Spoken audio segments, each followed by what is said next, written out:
Leo tumehudhuria mahafali ya shule Mtakatifu Rosaria iliyoko hapa Kinyerezi Zimbili. Mahafali ya leo ilikuwa ni kwa nasare ambao ni mwaka wa 12, mahafali ya 12, shule ya msingi mahafali ya 10 na sekondari mahafali ya kwanza. Kwa ujumla leo tumeweza kuwatunukia vyeti wahitimu 55 kwa ujumla, ambao 28 walikuwa ni wa sekondari na wengine walobaki walikuwa ni wa shule ya msingi na nasari. Kwa ujumla labda nichukue nafasi hii kuwapongeza wakurugenzi wa shule hii na management yote na bodi kwa namna wanavyoendesha shule hii na namna ambavyo wanawekeza ili watoto waweze kupata elimu. Kwa kufanya hivyo wanaisaidia serikali katika kutoa elimu na malezi kwa watoto, na pia wana utaratibu wa kutoa scholarship kwa ajili ya watoto wasio na uwezo. Kwa hiyo ningependa labda kuambia jamii mbalimbali ambazo wanaweza kuchangia, wachangie mfuko huo ili watoto ambao hawana uwezo lakini wana vipaji waweze kupata elimu.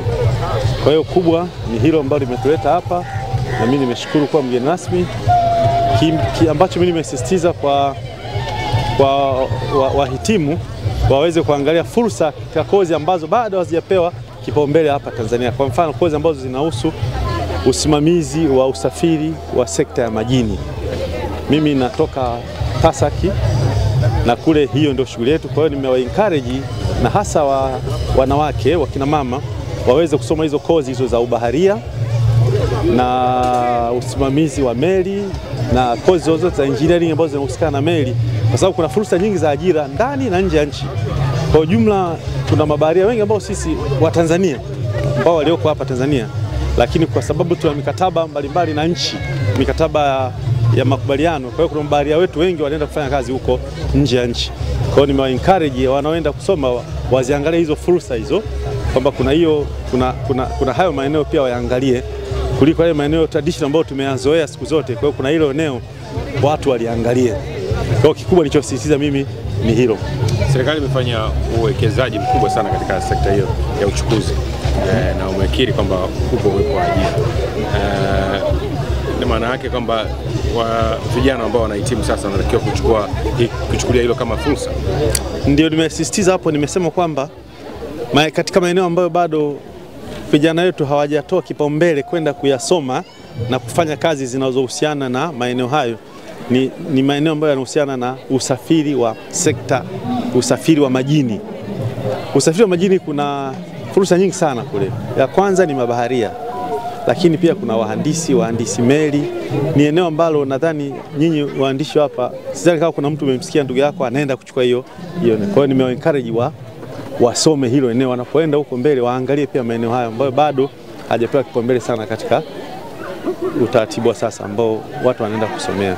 Naitwa Paul Crispin Fungahema, ndio mwenye shule, mwanzilishi wa shule hii ya St. Rosalia Schools au shule hizi za St. Rosalia Schools. Kama tulivyosema, shule zetu hapa tumezisajili rasmi kama primary mwaka 2014. Kwa hiyo kwa sasa hivi tuna nursery, tuna primary na sekondari. Sekondari hapa tumeisajili mwaka 2022. That's why leo tumeadhimisha mahafali ya kwanza ya form 4 hapa ya hawa nursery St. Rosalia Secondary School, alafu mahafali ya 12 ya nursery na mahafali ya 10 ya grade 7 au darasa la 7. Kwa tunamshukuru Mungu sana kwa shule hizi, na niwaambie waandishi kwamba tangu shule ianzishwe kila tunapotoa toleo la wale darasa la 7, wengine 60, mara mwisho at maximum tulikuwa na watoto 80, wote wameenda secondary schools. Sekondari nzuri sana hizi labda zinazozunguka hapa, zile za vipaji, wengine wameenda sekondari, wengine wameenda seminari, lakini wote wameshaondoka kwenda huko. Na sasa hivi wale toleo la kwanza kabisa wanamaliza vyuo sasa hivi, chuo kikuu na vitu vya namna hiyo. Na lengo kubwa la kuanzisha shule hii ni kwamba kwanza tunataka kusaidia serikali ya Tanzania kuwasomesha watoto, alafu kutoa elimu bora kwa wanafunzi, alafu kuwasaidia wazazi kuwalea watoto.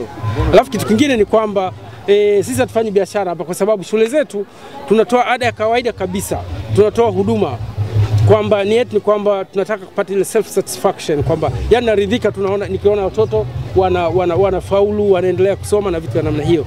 Na ndio maana tumeanzisha ile NGO yetu sasa ya kusaidia ile ya Pasefo, kwamba tunataka watoto wasaidiwe, wale ambao wanahitaji kusaidiwa. Kuna watoto wana akili sana lakini wanashindwa kusoma, unaona. Kwa hiyo ndio maana tumeanzisha ule mfuko mwingine. Lakini kwa wazazi wengine wa kawaida ni kwamba ada hapa nasari kule shilingi 800,000 kwa mwaka, na unalipa mara nne kwa mwaka, kwamba unalipa kwa vipindi vinne shilingi 200,000, 200,000 kwenye ada.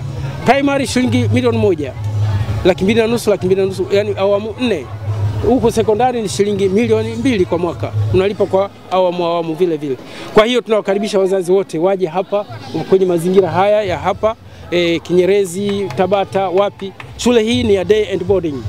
Kwa tunamshukuru Mungu sana kwa shule hii. Tuna walimu wote, ukiangalia kule sasa hivi hapa kusema kwamba wafanyakazi wote, tuna wafanyakazi karibu zaidi ya 90. Kwa hiyo ni staff wako wote hapa, wako wengi na wako wa kutosha. Huku sekondari walimu wote tulioajiri kwanza ni vijana, wana nguvu kabisa, alafu wana qualifications. Huku wote ni degree holders, ni wale walimu ambao ni walimu, na shule inakaguliwa mara kwa mara.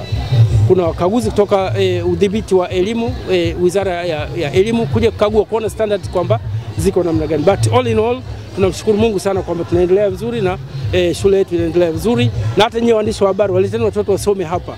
Kama nilivyosema, useme unakaa mbali, hii ni shule ya boarding na ni shule ya day. Kwa hiyo karibuni sana, na usafiri upo all over. Tuna mabasi yanazunguka kote huko. Ukiona Central Rosalia tu ujue kwamba ni shule za huko. Alafu kitu kingine tunamshukuru Mungu sana, hapa tunawatunza watoto, tunawapa elimu ya kawaida au wengine wanaita elimu dunia, na vile vile tunawapa na elimu ya dini zote. Hatuchagui mtoto hapa kwamba huyu labda Muislamu au hapana. Hii ni saint, maana yake ni mtakatifu Rosalia, kwamba yeye anawapokea watu wote. Tunapokea watoto wa dini zote na tunasoma misa hapa. Hapa ni mahali pazuri sana, mahali patakatifu hapa.